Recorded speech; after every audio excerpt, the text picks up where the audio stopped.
बोलो जयकारा। बोलो मेरे श्री गुरु महाराज की जय। श्री सदगुरुदेव भगवान की जय। श्री नगली निवासी भगवान की जय। श्री परमहंस दयाल जी महाराज की जय। श्रीमद् भागवत रहस्य चतुर्थ स्कंद आगे।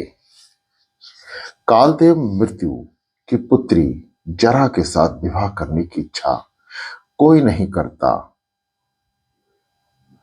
पुरंजन की अनिच्छा होते हुए भी जरा ने उससे विवाह कर ही लिया। जो भोग भोग का सुख लूटता है उसे जरा से अर्थात वृद्ध अवस्था से विवाह करना ही पड़ता है। हमेशा याद रखो कि कभी ना कभी वृद्ध अवस्था तो आएगी ही। जवानी तो जवानी अर्थात यौवन तो आएगा ही। योगी कभी वृद्ध अवस्था में नहीं पाता। फिर एक रोज मृत्यु को सेवक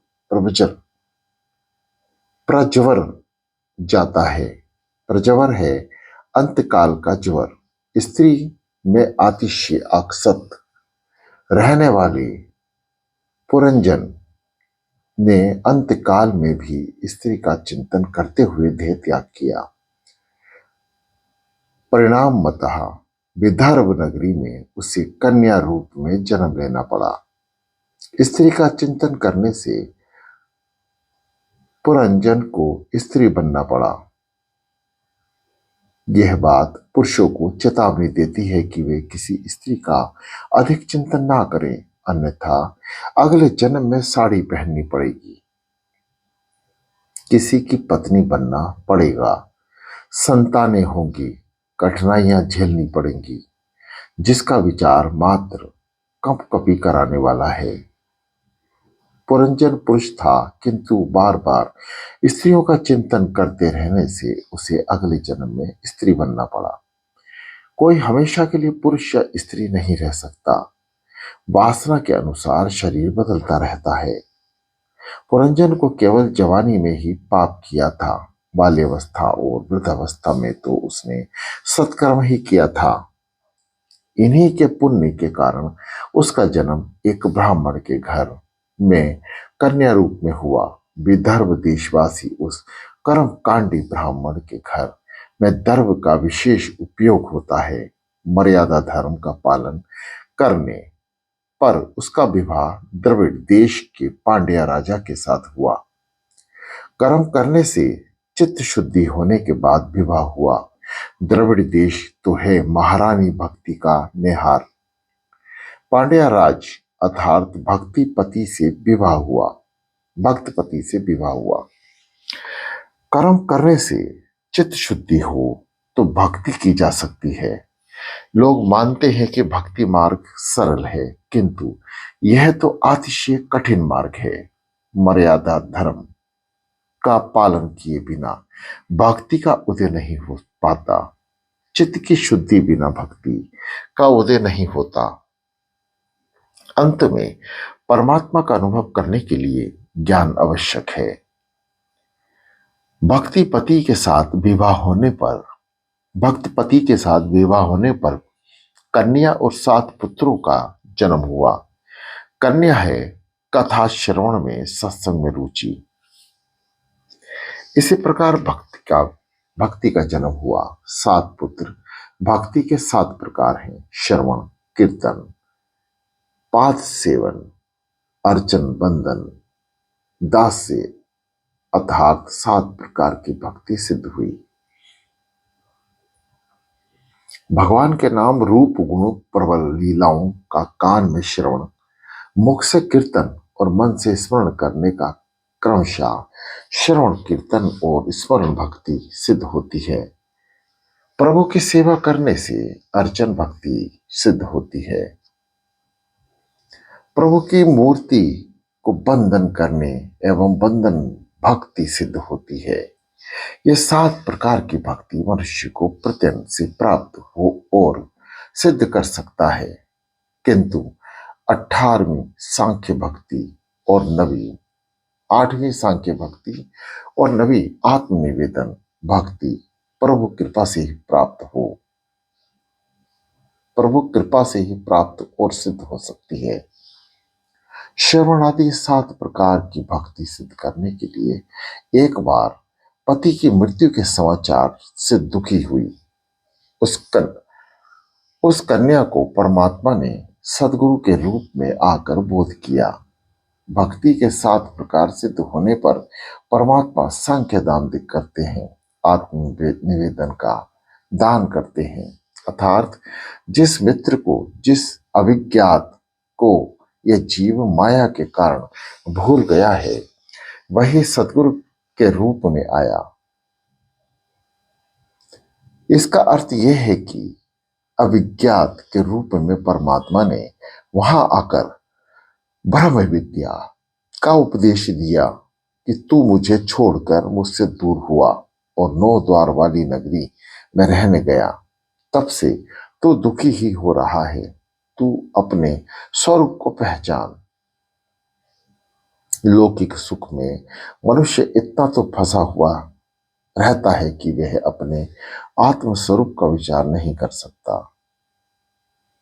तत्तस्मसि, तू मेरा मित्र है, मेरा अंश है, मेरा स्वरूप है।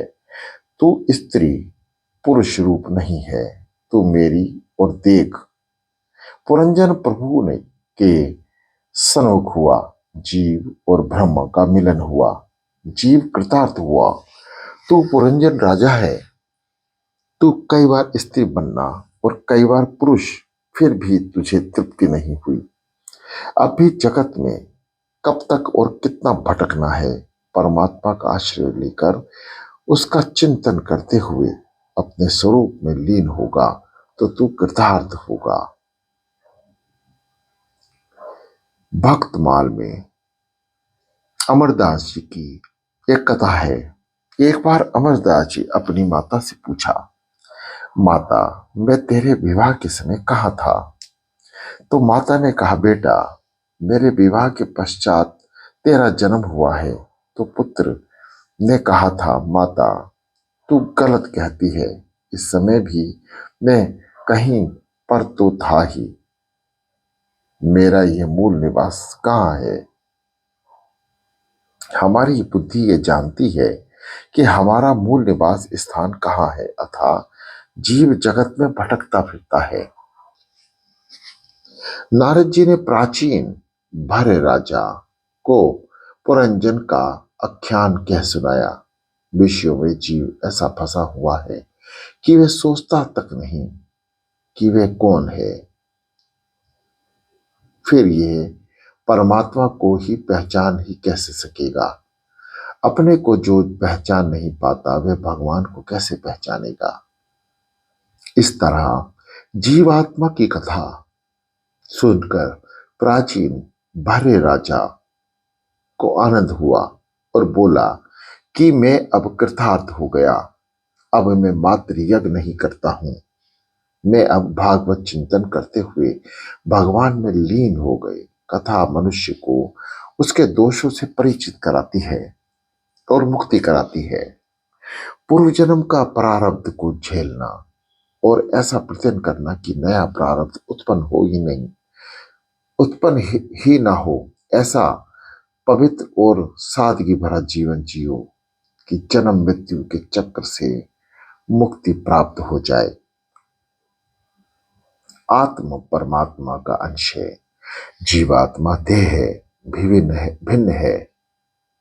जीवात्मा ने तो ब्रह्मांड, जीवात्मा में तो ब्रह्मांड है और ना तो वेश्य। जीवात्मा ना तो ब्राह्मण है और ना वेश्य, ना तो पुरुष है और ना स्त्री। आत्म स्वरूप का ज्ञान हो जाए और देह का विस्मरण हो जाए तो मनुष्य को जाते ही मुक्ति प्राप्त होती है। जगत नहीं, ऐसा बोध यानी अनुभव तो मनुष्य को होता है, किंतु अपने स्वयं के अनिश्चितत्व का बोध उसे नहीं हो पाता। अहम का स्मरण नहीं होता। 10,000 वर्षों तक प्रचेताओं ने नारायण सरोवर के किनारे जप किया, तभी उसके समक्ष नारायण प्रकट हुए। जप से मन की शुद्धि होती है, जप के बिना जीवन नहीं सुधरता। रामदास स्वामी ने अनुभव का दास बोध में लिखा है, अपने अनुभव से दास बोध में लिखा है कि 13 करोड़ जप करने से ईश्वर के साक्षात दर्शन होते हैं। जप पूर्व जन्मों के पापों को भी चलाता है। जप का फल तत्काल ना मिल पाए तो मानो कि पूर्व जन्म के पाप अभी तक बाकी हैं, जिनका अभी नाश होना है। इस विषय में स्वामी विद्यारायण राणे का दृष्टांत दिव्य है। स्वामी विद्यारायण बड़े गरीब व्यक्ति थे। अर्थ प्राप्ति के हेतु उन्होंने गायत्री मंत्र के 24 25 चरण किए, किंतु अर्थ प्राप्ति न हो सकी, अतः उन्होंने थक हार कर संन्यास ले लिया। उस समय उन्हें माता गायत्री के दर्शन हुए। माता जी ने कहा, मैं तुझ पर प्रसन्न हुई हूं, जो चाहे सो मांग ले। स्वामी विद्यारायण ने कहा, माता जी, जब आवश्यकता थी तब आपने आप ना आई, अब तो आपकी आवश्यकता ही क्या है? हाँ, इतना बताइए कि उस समय आप क्यों प्रसन्न ना हुई थी? माता ने कहा, जरा पीछे मुड़कर तो देख। स्वामी ने पीछे देखा तो वहां 24 पर्वत जल रहे थे। उन्होंने माता जी से पूछा, ये क्या तो कौतुक है? गायत्री माता जी ने कहा कि ये तो तेरे कई पूर्व जन्मों के पाप हैं, जो तेरी तपश्चर्या से जल रहे हैं।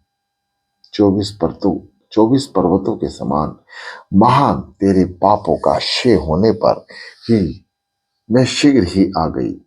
अब तक पापों का क्षय नहीं होता और जीव की शुद्धि नहीं होती, तब तक मेरे दर्शन नहीं हो सकते। विद्यारायण ने कहा, माता जी, मैं अब शुद्ध हुआ, अब मुझे कुछ भी मांगना नहीं है।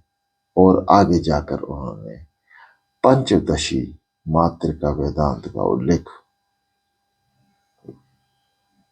वेदांत का उत्तम ग्रंथ लिखा। भगवान नारायण ने प्रचेताओं को दर्शन देकर आज्ञा दी कि उत्तम ग्रंथ लिखा। विवाह करना पाप नहीं, गृहस्थाश्रम भक्ति में बाधक नहीं, साधक है। 1-2 संतानें होने के बाद संयम का पालन करो। यह जीवात्मा कई जन्मों से काम वासना भोग रहा है। विवाह करने से काम सुख की सूक्ष्म वासना दूर होती है। ईश्वर की माया 2 तरह से जीव को मारती है। विवाहित भी पछताता है और अविवाहित भी। गृहस्थाश्रम का वातावरण ऐसा होता है कि विषमता करनी ही पड़ती है। भगवान ने कहा है, रोज 3 घंटे नियम पूर्वक मेरा सेवा सिमरण करो, तो मैं तुम्हें पाप करने से रोकूंगा और रक्षा भी करूंगा। एक साथ 3 घंटे भागवत स्मरण करने वाले को भगवान पाप करने से रोक लेते हैं। पाप करते समय मन को कुछ खट्टा सा लगे और मान लो कि प्रभु की साधारण कृपा हुई, पाप करने की आदत छूट गई, तो समझो कि प्रभु की पूर्ण कृपा हुई। पाप ना करना भी महान पुण्य है। पाप की माता है ममता और पिता लोभ, उनका अवश्य त्याग करो। प्रभु सेवा जगत सेवा है। प्रभु सेवा के बिना देश सेवा सफल नहीं होती। अतः रघुनाथ की कृपा प्राप्त करने का हमेशा प्रयत्न करो। जितने तारे गगन में उतने शत्रु होए, जिस पे कृपा रघुनाथ की बाल न बाका होए। जिस पर कृपा रघुनाथ की पाल न बाका होए। कोई कार्य भी बुद्धि और शक्ति के बिना नहीं हो सकता, और बुद्धि तथा शक्ति ईश्वर की आराधना के बिना प्राप्त नहीं हो सकती। केवल परोपकार से ईश्वर की प्राप्ति नहीं होती, परोपकार कई बार ईश्वर की प्राप्ति में बाधक होते हैं। भरत मुनि को इस बात का बड़ा अच्छा अनुभव हुआ था कि काम का अर्थ है घंटा, प्रहर का अर्थ है 3 घंटे। मनुष्य को चाहिए कि कम से कम 3 घंटे में प्रतिदिन जप स्मरण करे। भगवान तुमसे संपत्ति नहीं, समय मांगते हैं, उन्हें समय देना ही चाहिए। दुख का कारण मनुष्य का अपना स्वभाव ही है। स्वभाव को सुधारना बड़ा टेढ़ा काम है। तीर्थ स्थान से विष्णु त्याग करने से स्वभाव नहीं सुधरता। परमात्मा के ध्यान से जप करने वाले जप करने से स्वभाव सुधरता है। अनेक जन्मों से वह जीव पाप करता आया है। पाप करने का स्वभाव भगवान के जप से, भगवान की कृपा से छूट ही छूटता है। गृहस्थों को प्रचेताओं प्रचेताओं की कथा द्वारा बोध दिया गया। भगवान कहते हैं तुम मेरे लिए 3 घंटे खर्च करो, मैं 21 घंटे तुम्हारी निगरानी करूंगा। हे जीव, मैं तुझे पाप से रोकूंगा। गृहे श्रवणशिता विशत्ता है चापी पुसंसा कुशल कर्मणाहम बाध्वत्रः यात्मनहम न बंधया ग्रहमतः। जो मनुष्य भागवत दर्पण बुद्धि से कर्म करता है और जिसका समय मेरे कथा वार्ता में व्यतीत होता है, उसके लिए ग्रस्त श्रमी होने पर भी घर बंधन का कारण नहीं होता। वह इस संसार में नहीं फंसता और यह संसार उसे नहीं फंसा पाता। अन्यथा गृहस्थ आश्रम में कामासक्ति और अर्थासक्ति बढ़ती है। सभी को पूर्व के प्रारब्ध कर्म अनुसार ही संसति और संपत्ति मिलती है, अतः इसका हर्ष शोक मनाना नहीं चाहिए। उसकी चिंता छोड़कर भगवान का भजन कर लो। मन के शुद्ध होने पर जानो कि भगवान की कृपा हुई है, अन्यथा मनुष्य के प्रति तो अहरन है, यानी वह लोहे का टुकड़ा जिस पर रखकर लोहार लोहे पर घन चलाता है। चोरी और सुई का दान करने की होती है। चोरी और सुई का दान करने की होती है।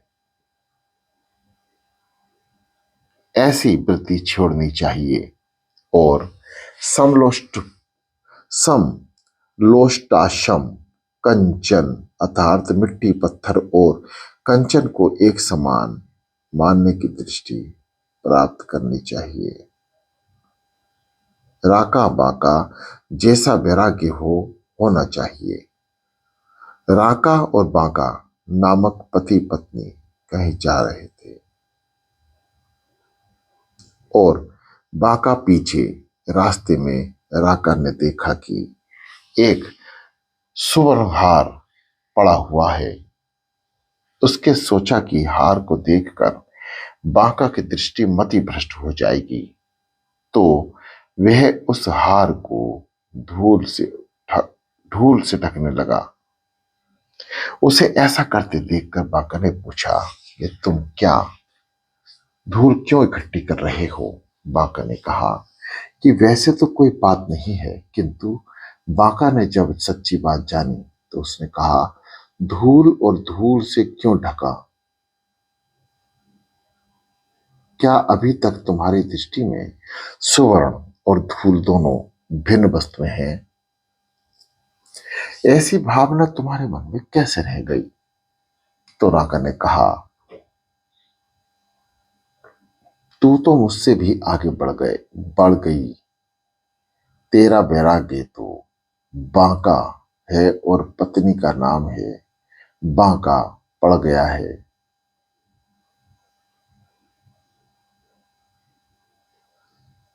संतों के मन में धूल और स्वर्ण एक समान होते हैं। ऐसे ही अनासक्ति भाव होना चाहिए। किए हुए सत्कर्मों को, पुण्य को भूल जाओ। पुण्य का अहंकार अच्छी बात नहीं। इस अहंकार के गए बिना चित्त शुद्धि शाक्य नहीं होती। पुण्य को भूल जाओ, किंतु किए हुए पापों को सदा याद रखो। महाभारत में वाणिज्यित राजा यतीत का उदाहरण दृष्टांत है।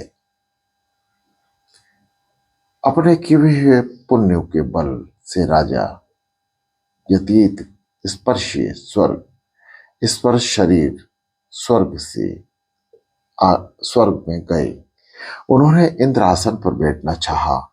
इंद्र भयभीत होकर बृहस्पति के पास गए और सारी परिस्थितियां बताकर मार्गदर्शन माना।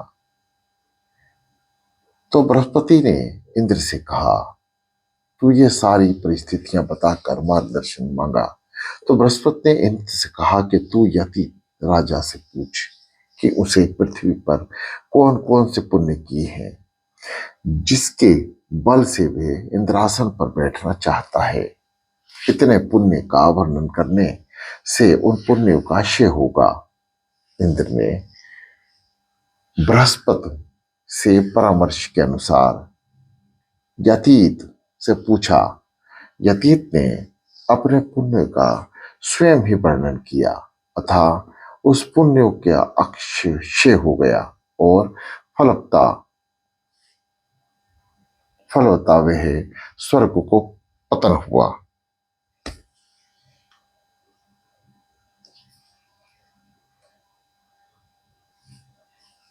हमेशा याद रखो कि अपने द्वारा किए हुए सत्कर्मों का, पुण्य का स्वयं वर्णन कभी मत करो। ये श्लोक हमेशा याद रखो। षट्टांगा विदोत्ता सुखे शास्त्र विद्या कविवत्यागद सुपद्ध करोति हरेरध्रेय पद्मने मनश्चर्य लग्न अताहत क्रमतात क्रमतात क्रमतात क्रम। षडगदी वेदों का ज्ञान हो, शास्त्र वणित सर्व विद्या मुखस्थ हो, कवित्वमय वाणी में सुंदर गद्य पद रचने की शक्ति हो, किंतु चित्त हरिचरण में लगा हुआ ना हो तो उन सभी का क्या अर्थ है? कुछ भी नहीं। भगवान परिचिताओं को विवाह करने की आज्ञा दी कि वे अपना घर गए। सभी का विवाह हो गया और सभी ने एक एक पुत्र भी हुआ। सभी के एक एक पुत्र भी हुआ। सभी प्रेचता फिर नारायण सरोवर के किनारे आए। उन्होंने नारद जी से कहा, गृहस्थाश्रम में विलास वातावरण में अपने सारे ज्ञान को, अपने लक्ष्य को हम भूल गए हैं। गृहस्थाश्रम में विषमता रखनी पड़ती है जिसके कारण ज्ञान स्मृत हो जाता है। शिव जी और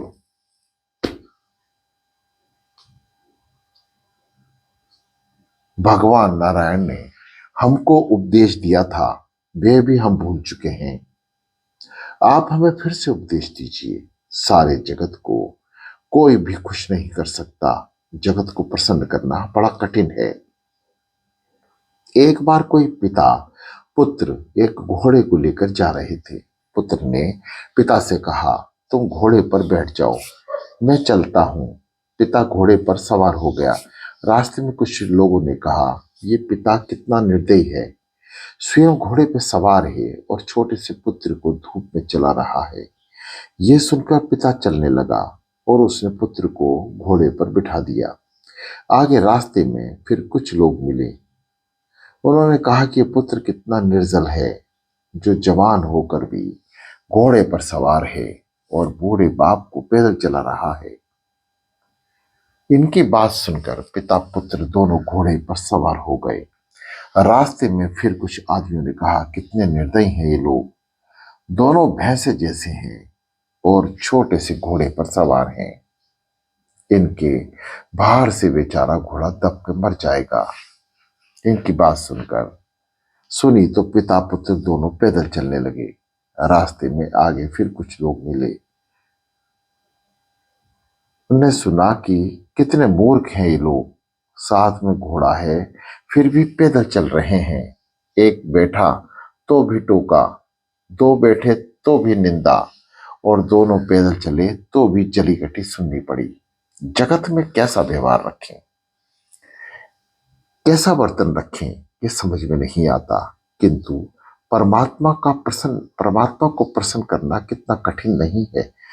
जो परमात्मा को प्रसन्न कर सकता है वह जगत भी प्रसन्न कर सकता है, क्योंकि भगवान भी जगत का उत्दान कारण है।